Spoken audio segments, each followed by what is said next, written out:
So what do we do with the trigger? So what we see, remember, in the tip of the iceberg is the trigger or the symptom, but that is actually connected to something down deeper. There are three steps: the breathe, feel, and express safely. So let's talk about why that works. So breathing is the only place where the voluntary and involuntary nervous systems connect.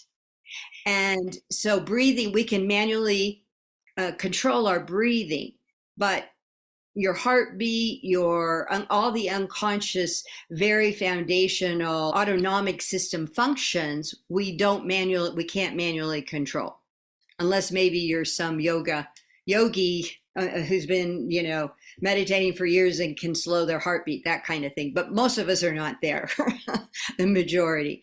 So that when we access and start controlling our breathing, but through the connection of the two involuntary and voluntary nervous system, we actually can slow, when we like say slow our breathing and pay attention to it and control it, we actually access that area in the brain, the primitive brain, where fear originates.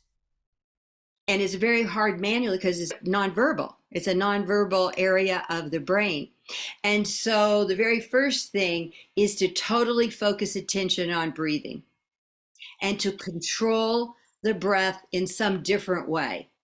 And it doesn't matter what, I mean, there are prescribed ways that work, but you don't even have to think about it that way. It's more that you start to manually control your breathing. I find in my own experience that using imagination to breathe in very creative ways actually really captures the mind and really moves us out of thinking. I remember working one time with a woman who was an insurance executive and extremely stressed because there was a lot. This was, I think, around the pandemic time.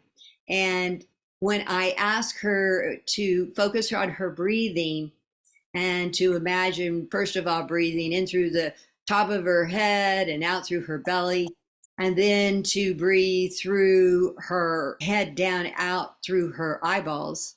It was like she was so captivated to try and do that, to imagine breathing out of her eyeballs, that it totally took her out of thinking about the stressor. So it was just fascinating how the mind and the body work together.